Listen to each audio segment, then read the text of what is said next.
Seekers Network.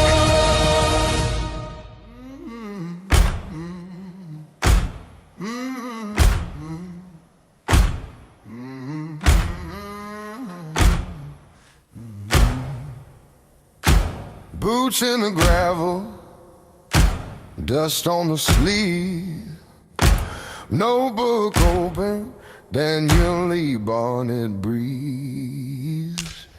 Young ghost chaser, chasing those tracks, coffee in a thermos, mic in his pack. He's got a camera, he's got a dream, out in the pines where the wild things scheme. Mythical legend, Daniel's on the line, digging through the story, between the truth and signs, from my Bigfoot life to the tales you won't believe. Mythical legends, come and follow Danny. Now, dim the lights, keep an open mind, and welcome to Mythical Legends with Daniel Lee Barnett. 2026, here we are. Welcome back to the Mythical Legends Podcast, and welcome back to a new Mythical Legends Podcast, because we are now part of the Legend Seekers Network, and I am so glad to be part of this network because it is going to be an awesome year in 2026. Now, for anyone who doesn't know me, my name is Daniel Lee Barnett, and I'm 16 years old, and I am the host of the Mythical Legends Podcast, and we have been running this podcast now for about 2.5 years, and it has been going amazingly well. We have today a jam-packed podcast, one amazing guest that will be coming on to join us, and this is a first-time guest to the Mythical Legends podcast, and he is just an awesome, awesome person. But before we get to that, I do just want to give a shout out to two of my mates, Ryan RPG Golombeski and Chris Alsford, for starting their new podcasts that are part of the Legend Seekers Network, and also to the producer of this network, Craig Barnett, aka my dad. So today, we are going to bring on a Mythical Legends co-host. Now, unfortunately, Mr. Chris Alsford has gone to do his own podcast at the moment. He will be on every now and then, so watch out, because the bald-headed, 8-foot-tall Bigfoot will be back on very, very soon. But I'm going to bring on our co-host. That is my partner in crime, and she is Mary Poppins, also known as Jill Roberts. Oh, love the intro. Thank you. Hey, how are you? Yeah, all good. All good. Good. Excited to start the new podcast season. Yeah. And it is 2026, so new year. It is the year of Movie and MonsterCon. How do you feel about that? Oh, excited! Yes, Really yes. excited. We've talked of nothing other than that for months. So we are so glad to be back. And Nan, tell me if I'm right that today's podcast is going to be awesome, and it's going to be an awesome one to 2026. Yes, it is. Without giving anything away, this has to be one of my most favourite guests. So this is the first time in 2026 that I will be saying this. I'm now going to pass it over to our Mythical Legends co-host, Jill Roberts, for the first fun fact of the week, or now first fun fact of the month, now in 2026, for the Mythical Legends podcast. So take it away. Now presenting the first fun fact of 2026 is Jill Roberts, your Mythical Legends co-host. Today's fun fact then is going to come from the amazing country, Australia. Now that might just give you a little clue perhaps as to where tonight's guest is now residing. We're going to go a bit of full circle now. We've talked about lots of things on fun facts, but we're going to go back to our favourite topic, which of course is Bigfoot, but known in Australia as Yowie. So it's featured in Aboriginal mythology, described as having many primate-like features, possibly indicating that it's an undiscovered species of great ape. The most recent sightings were reported in the early 2020s, 2021. All of them seen somewhere around or near the state of Queensland. It's just they're described as between 5-9 foot tall, brown, reddish fur. But what really distinguishes these from other Bigfoot species is that it has two large fang-like canines. Now it's thought to be one of the most aggressive types of Sasquatch, and actual reports have been of it tearing the heads off of kangaroos. What? So I'm not too keen on this one, I don't think. So hold on. Are you saying that there's kangaroo heads all over Australia? Possibly. Maybe it just doesn't like it. It just rips the heads off. I don't know. This is reported. Well, I've got a funny feeling that our guest today will know a little bit more about that. Yeah, maybe. Possibly. So, great fun fact, and I'm going to say it one more time. Welcome to the Mythical Legends Podcast in 2026, a new era. Now, our first guest on this podcast is a wonderful guy. I also describe him as a big teddy bear. Big teddy bear. And I describe this person as one of the most kindest people in the Bigfoot community and cryptozoology community. Wouldn't you agree, Nam? Totally agree. Yeah, we had the pleasure of meeting him. Several times. Several times, yeah, and he's just so lovely. Now, I will ask him if any of you have seen the Star Wars films. If you haven't, then please get off this podcast now and go and watch them. If you have, then in a minute I am going to ask our guest to do an impression of Chewie. That is also Chewbacca in Star Wars, because it makes me laugh very much so. So enough talking. You guys have heard enough from us, so I'm going to bring on this guest, and I hope he comes on straight away and does that impression without saying hi. So let's bring him on. Please welcome to the stage the big teddy bear himself, Mr. DJ Brewster.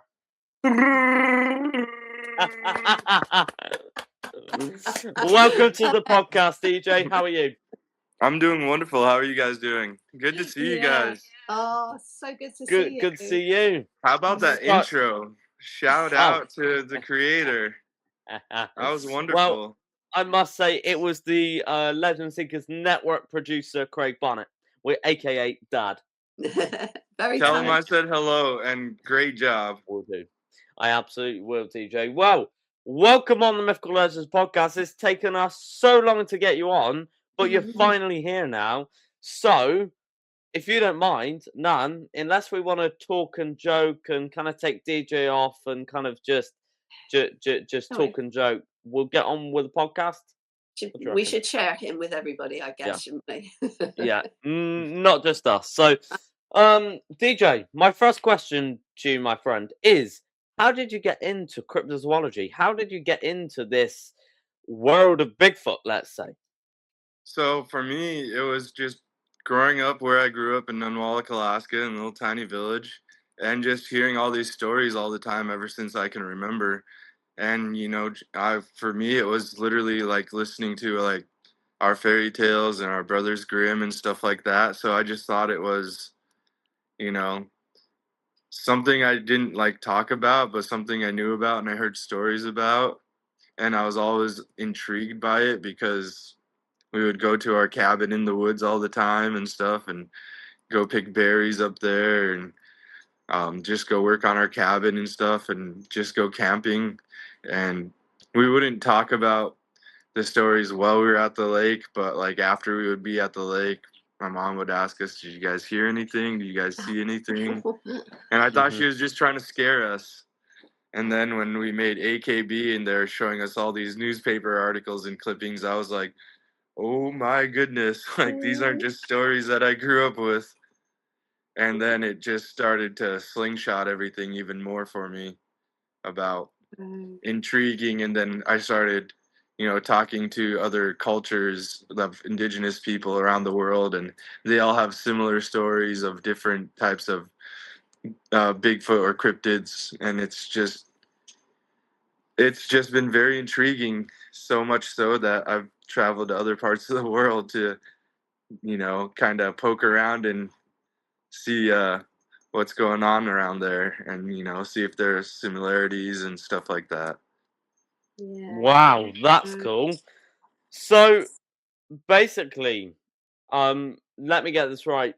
So you grew up in Alaska, Yes. obviously, and you filmed AKB, which we will come to in due course, because we actually really want to get to what you're filming out there, what it was like, the experience. I also know that you're a professional chef, so I want to get to all that later. But That's first why I of just all, gave little snippets for now. Could you tell us a little bit about where you're based now? And I know, according to Nan's fun fact, that we may know a little bit about where you're based, but go on. So I was invited to come down to be a guest speaker at a Aboriginal music festival, and that's coming up here soon. And I was working really hard in Alaska, and I was just exhausted and kind of burnt out, and trying to work on podcasts and still working 100 hours a week and as a chef. And I got to the point where I was talking with people in Australia, and they're like, why don't you just come early? And I was like, why not? So got a ticket and came to Australia, and Wow. I've been just overwhelmed with historical facts, different sports that they play here, and then also about their Bigfoot scene a little bit, just kind of scratching the surface on that. Still really haven't gotten to diving down yet, but I've got to see some beautiful landscape here, and some great areas where I think Bigfoot or the family of Bigfoot would actually be thriving. The Mythical Legends Podcast will be When the back after world this goes short quiet break. and the shadows grow long, there are stories waiting to be told.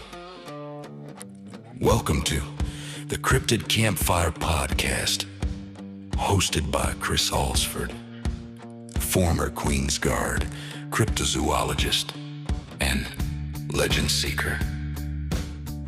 Each episode, Chris invites you to pull up a seat by the fire and listen as real people share their weird, wonderful, and sometimes terrifying encounters.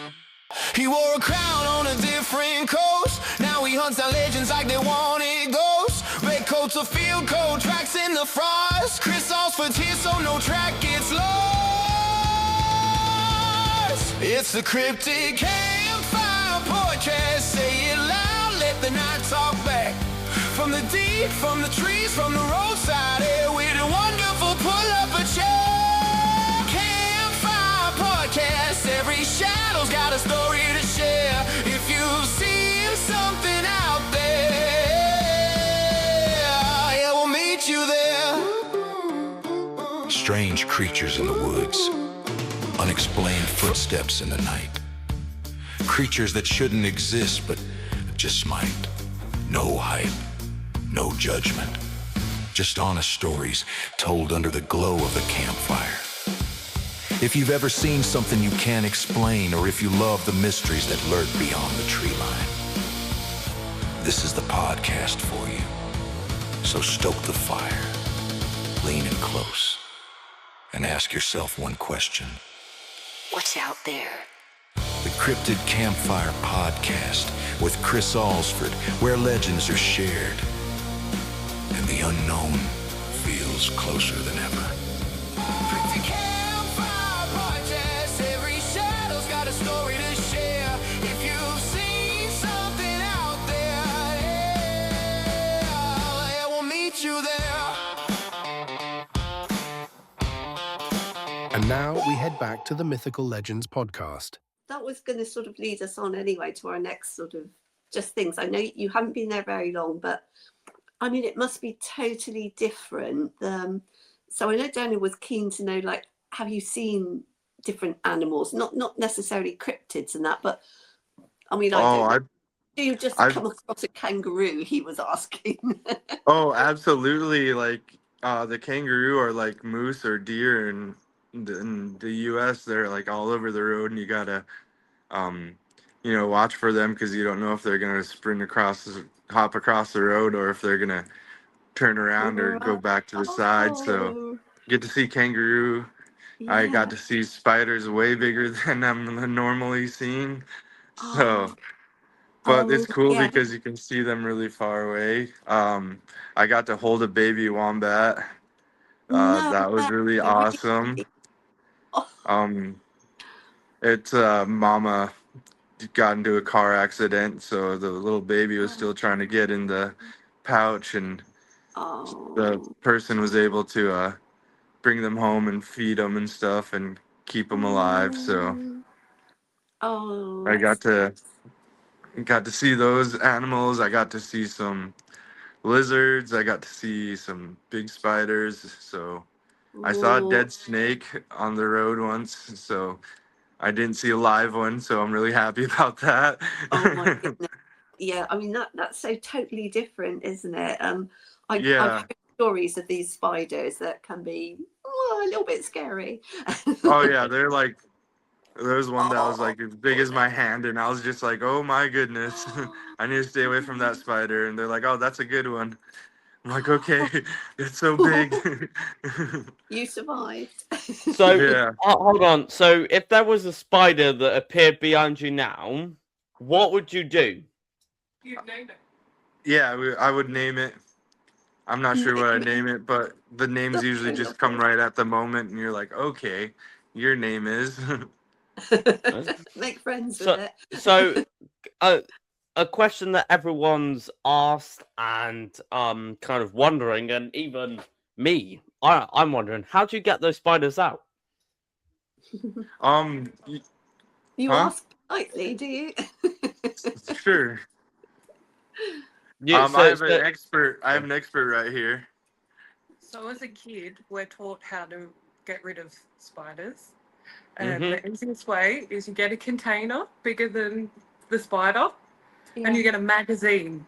And you slide the magazine under the container after you've put it on top of the spider, and then you very bravely carry it out and just throw it.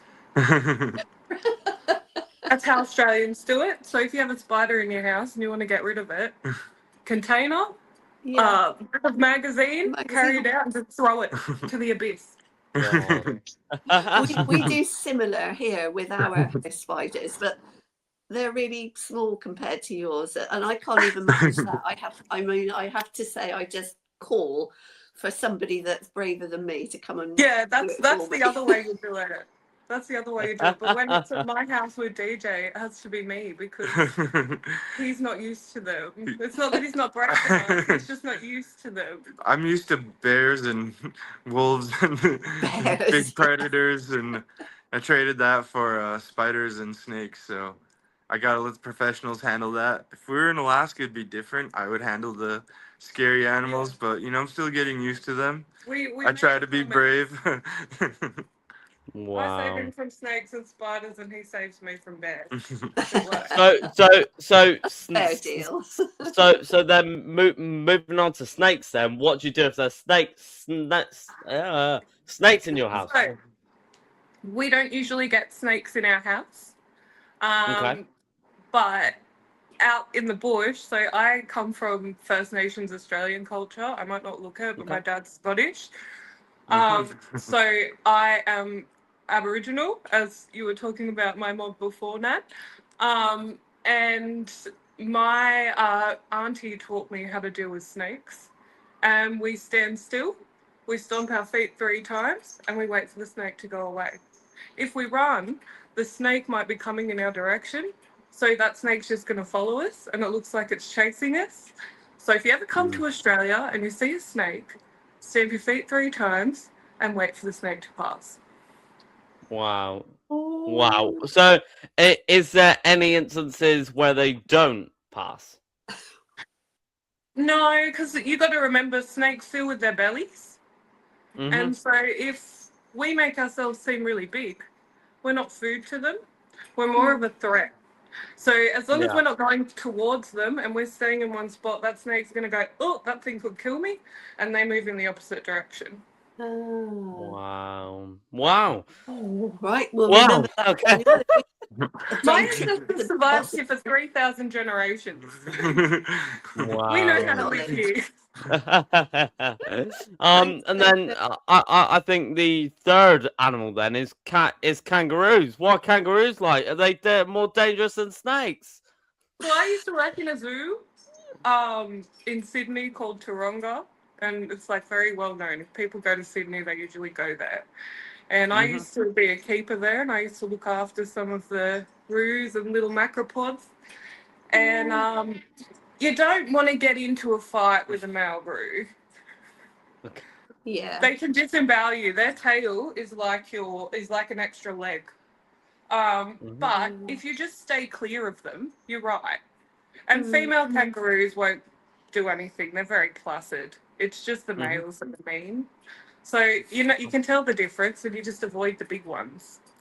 Okay. Oh wow. Are you writing Well, avoiding like a things. field trip? Yeah, there you go.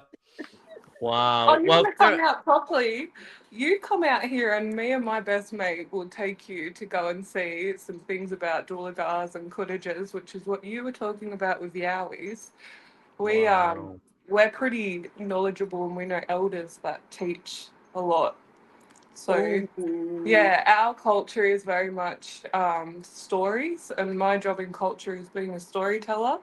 So one of the big things I do is I go to schools and teach, and almost every time I will tell the story of how the doolagar and the cottager came to be, and kids love it.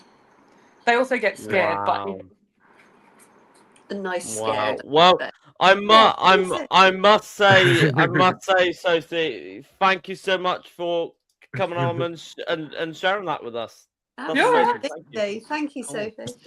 So let's dive into then. What is the culture like in Australia? Because obviously I've said to Nan earlier before this podcast, and I've said it to everyone else. We always want to go to Australia, and we just never know what the culture's like. Oh, well, I haven't been here long enough to be an expert on that, but what I have noticed is everyone it's like a giant community almost. Like everyone, they care about each other, and it's like, it's the heat is a huge factor here in Australia. So, people do care about making sure everyone's hydrated and stuff like that, because heat stroke is a real thing. And, make sure you wear sunscreen or you'll burn like in Alaska and in Australia at the beginning of summer. Because when I left Alaska, it was snowing and I was in the northern hemisphere, and I came here and it's beginning of summer, and I was like, oh geez, that's a transition. From -5 for me to +40. Wow. So that is a lot about Australia, but there's one topic I want to get into. Okay. So I want to go straight into Alaska. Okay. All right. The Mythical Legends Podcast will be back after this short break.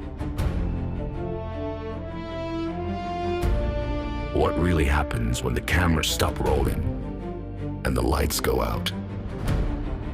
Legend Seekers. Uncut is the official behind-the-scenes podcast that pulls back the curtain on the hit series Legend Seekers. Hosted by investigator and fan-favorite RPG, this podcast dives deep into each episode and uncovers the stories that were never told on screen. Every episode, RP Key revisits a Legend Seeker's investigation and breaks it down piece by piece. The plans that didn't go to script, the moments that were too intense to air, and the experiences that left the team shaken long after filming ended, from unexplained encounters in the dead of night to evidence that raised more questions than answers. Uncut goes where the show couldn't. joined by cast members, crew, eyewitnesses, and special guests, RPG opens up honest conversations about what really happened in the field. Expect raw reactions, personal reflections, disagreements, laughter, and moments of genuine disbelief as the team revisits encounters that still haunt them. You'll hear about investigations that went off the rails, evidence that never made the final cut, encounters that challenge beliefs, and experiences that still defy explanation. And where are the team going next? This is not a recap. It's a confession booth for legend hunters. No network limits, no polished edits, just real people, real experiences, and the truth behind the legends. Legend Seekers. Uncut. Deeper stories. Darker truth. No filters. And now we head back to the Mythical Legends podcast. So, turning back to all that then, so how did you actually get involved in Alaskan Killer Bigfoot, DJ? So it's a long story, but I was a chef in the lower 48 states of the United States. I was traveling between Wisconsin and West Virginia cooking. During the seasons, summertime, I'd cook at the golf resort that our company had, and then in the wintertime, they'd send me to West Virginia to cook at the ski resort that they had.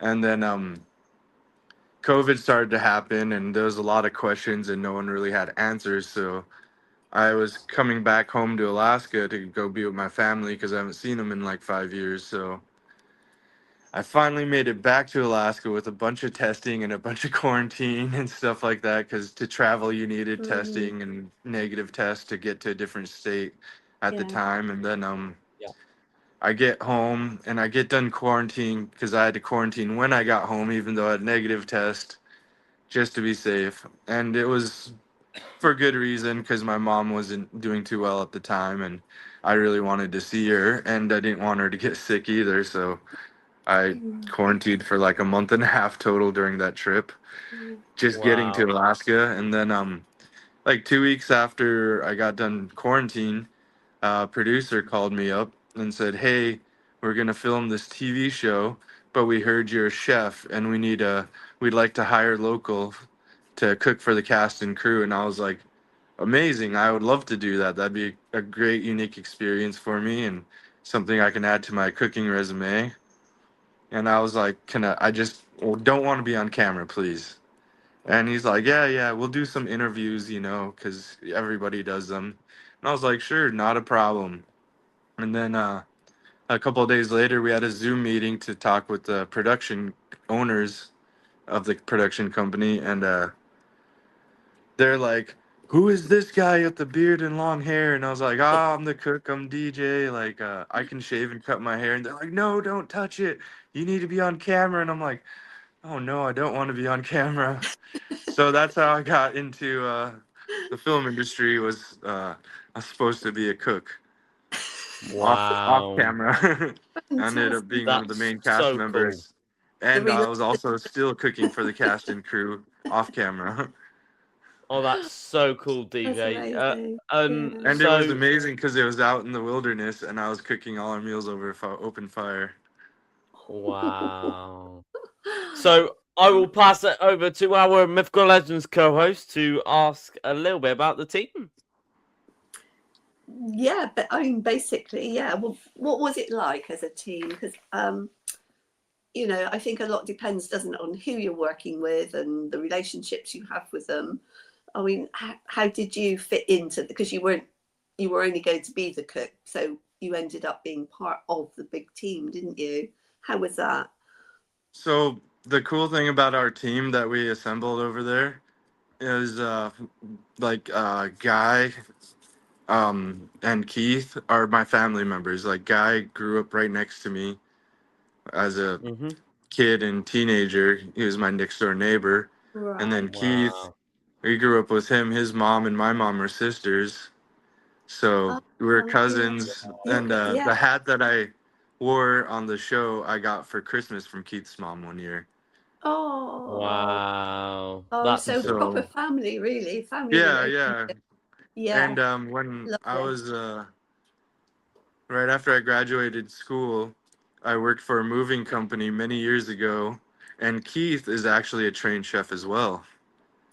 Wow, that's Because cool. Keith, I went to culinary school about, I want to say about 20 years ago, and he was cooking in big city in Anchorage for a little bit, and I was working for a moving company, and we actually lived together for a little while. Ah. Wow. Well, on that note, I will say that aren't you two paying a little visit to the United Kingdom in August? Yes, there's gonna be Monsters in Movie Con. Ooh. Movie and MonsterCon. There Movie you and go. Monster Con. I wanna I have and I it'll can be in never get that the August, right way around. and it'll be an amazing event. My first cryptid con or any kind of convention was in the UK, so Yay. I get to come back to where it all started for me, exposing myself out to the world more than I ever known was possible. Like I literally thought no one watched the show, and then I come over to England, and I'm like, oh my goodness, there's more people here than I ever expected. You were a huge star. And Everybody also, just was for our older viewers, DJ actually means talking about the show and coming out of his comfort zone to talk about Alaskan Killer Bigfoot. That's just for our older viewers. That's what DJ meant. Exactly. And you'll get that joke. But that's awesome, DJ. And say both you and Keith are coming over here. We're gonna be doing a camping trip. We're gonna be doing all Your sorts. cooking event. There you go. You're doing the cooking, not Yep, I'm doing a cooking event. We'll go camping. We'll make some s'mores. But basically, DJ. So when you're out there in Portlock, could you tell us a little bit about the when you're out there? What was it like being out there? Were you scared? Were you excited? Were you? So when we first got out there, it was literally like the opening scene of a scary movie. Because we were coming up to Portlock on a big boat to bring all our stuff on. We got dropped off, and me and Keith were sitting there looking, and we're like in awe of how beautiful it is. And then you can see the fog coming down from the tops of the mountain all the way down to the water. Wow. And I look at Keith, and I was like, Grandma told us that we're not supposed to ever come here because it's evil. And then he looks at me and he's like, Bigfoot plays out in the fog. And I was like, man, we are literally going to the place where Grandma and our mothers told us not to go, in the same conditions where they say don't go into the woods because that's when Bigfoot's out, or Nantinak. And we were just like, this is not a good idea. This is a bad idea. And I was just like, he's like, it's okay. And then he's like, I don't know. And I'll be like, it's all right. Like, keep talking to each other, telling each other that, we're all right. We're doing this because our village needs us to, make sure it's safe. And it's like, what are we getting into? This is not a good idea. We're going to spend 40 days here. What are we doing? So the first couple of days, it was just extremely eerie, extremely on edge. Any little noise, you're looking around and you're like, this is not good. And then on top of it, it was snowing when we arrived there. And then it was blowing like 75-mile-an-hour winds and like a constant wind of like 45 miles an hour, but the gusts would be 75, 80 miles an hour. So the first 3 days, it was just cold wind. And like we had to get into that other cabin because it was so windy we couldn't put our tent up. And they didn't catch it on camera, but the tent picked up about 2.5 meters, and then it flew like a good like 10 meters away and then landed like, and we're like, because that's a big tent if you see in the show. Yeah. And we're like, we got it together, but we were getting ready to put rocks on it to hold it down.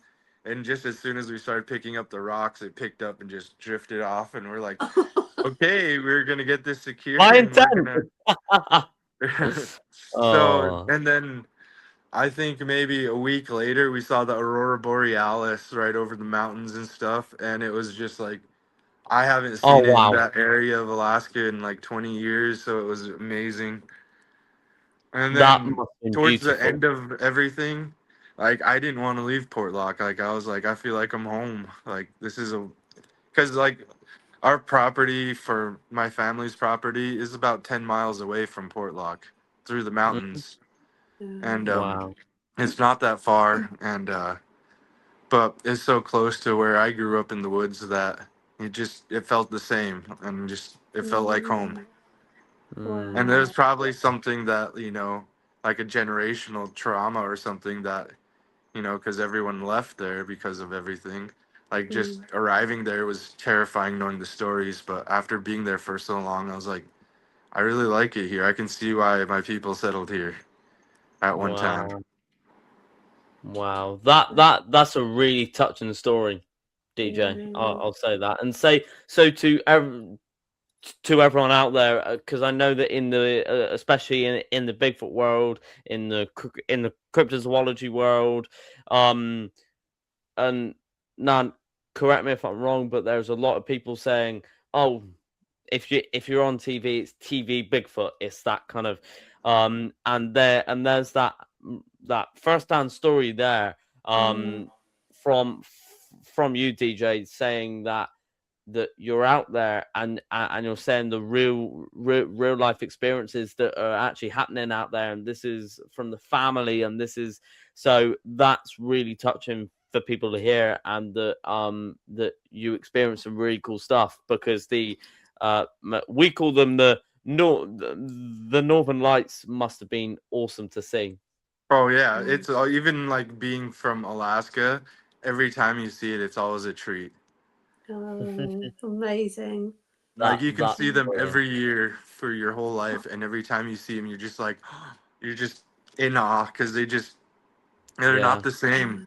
It's like a snowflake. Everyone's different. All the light shows are different colors and stuff. That's Wow. What an awesome. experience. So we have gone on a massive roller coaster in this Yeah. podcast. We've gone from Australia to how you got into cryptozoology to Alaska to all different stuff, and now we're at Northern Lights, which is incredible. So, DJ, I'm going to finish, and I'm going to hint at part one here. I'm going to finish part one with: have you ever had a Bigfoot or cryptid encounter? The closest thing that I've had, I think, I was staying at my cabin, my family's cabin, and I was a teenager, and it was probably about 3 in the morning. I heard a loud pounding, 3 big pounds on the side of the cabin. And my Wow. first thought was like, oh, maybe a tree branch broke off and fell on the cabin. And I get up and I look outside and I don't see any branches moving or hear any wind, and I'm just like, that was odd. And then I hear it again, and I was like, oh no. And it was just 3 distinct knocks, just boom, boom, boom. And like it Wow. can hear the echoing of the walls, and I was just like, okay. And then the third time it happened right after, boom, boom, boom. So I run out and jump on the quad bike and go back to Nunwalk as fast as I can. I didn't look Wow. back, and I was just too afraid to. And I was probably like 16 or 17 years old, and it scared me enough because I stayed in the woods at the cabin by myself. I'd go up and go work on it, and go tidy up the cabin or go cut firewood, get it ready for the winter, and get it. And so it's not as normal for me to be out in the woods as a teenager. And that night I was like, nope, there's something there, and I don't want to, because a bear wouldn't knock on the cabin No. like that. It'd scratch at it No. or something at the most. But yeah, that night, 3 in the morning, I didn't have anything with me. I think I just had a knife, and I was like, that's not gonna work. I'm running away. Oh, Wow. no. Well, ladies and gentlemen, that is a lesson for you. Do not go out in the forest unless you know where you're going. And also, I've Always said this have an many escape times route on the too. podcast. I've said this. I'm going to get to it now, DJ. I've said it many times on a podcast. Ever since we started this podcast, I've brought Jill Roberts on as a co-host. You also, if you're with another person, make sure you're faster than them, and make sure you have the car keys or you have the quad bike keys, whatever, because then you can leave your partner behind. If you're not faster, trip them. Yeah. Yes, there you go. I'm lucky I'm still here, I think. Well, And DJ, mate, you take it has Daniel been out all the time, don't you? You haven't tripped her. Good for you, Daniel. Good on you. Mr. Brewster. It has been an amazing podcast with you, and I can't wait to get you off. Oh, hold on. Did I just say that? Oh, so sorry, DJ. I thought that. Well, DJ, it's been an amazing podcast, and I wish this never ends. But I am going to hint at part 2, everyone. So I can't wait to dive into more of the. I really want to dive into the Australian Bigfoot and what encounters there are out there, also known as Jill Roberts told us earlier, known as the Yowie. And I can't wait to dive into that in part 2. But DJ, is there anything you'd like to say on part 1 of your podcast? On the first podcast of 2026. I just hope that everyone had a great holiday season, and this is just scratching the surface for 2026. So stay tuned, everyone, and get excited and get your. Make sure you subscribe and make sure you listen and stay observant when you're out there and stay safe and always stay interested. Always keep learning. Awesome, DJ. Cool. Well, DJ, we will speak to you very, very, very soon, my friend. Thank you so much. And now me and Jill Roberts are going to whisper about you.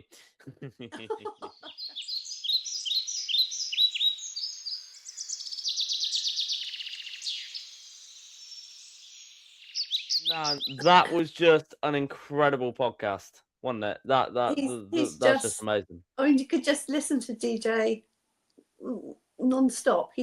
He's great. Yeah. You feel like you're there, don't you, when he's describing things? Absolutely. So, I think my favorite bit, although I love the Bigfoot stuff, I love everything, was his story about being out and filming Alaskan Killer Bigfoot and him being his family.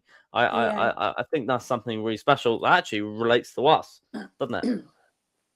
Very much so. Yes, I hadn't realised that. It was with his family he went with. Yeah.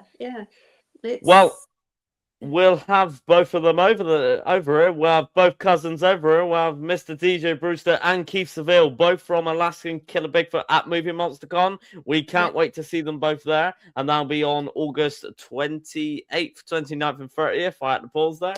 And it will be incredible. Well, Jill, is there anything else, or Nan, is there anything else that you'd like to say on this podcast? I love having these split roles with you. Yeah.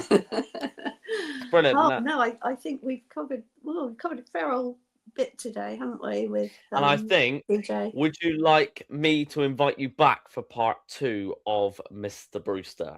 Well, if I could, because he is my absolute favourite. Well, there you go. We absolutely will. So, ladies and gentlemen, I can't wait to say these words again. First time in 2026.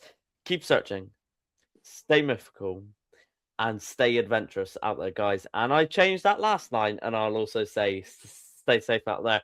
And have a great January. And next week, you'll be with Chris Alsford and the Cryptid Campfire podcast, followed by the recap of last week's Legend Seekers episode. It's going to be so cool with RPG. See you soon, guys. Here comes the outro. And that brings us to the end of this episode of Mythical Legends with Daniel Lee Barnett. Thank you for joining us as we explore the stories, encounters, and legends that continue to challenge what we think we know about our world. Remember, myths are born somewhere. And every legend begins with someone brave enough to tell their story. If you enjoyed this episode, be sure to subscribe, leave a review, and share Mythical Legends with fellow seekers of the unknown. Mythical Legends is part of the Legend Seekers Network. Until next time, keep questioning, stay curious, and stay mythical. Bigfoot life to the tales you won't believe. Mythical legends.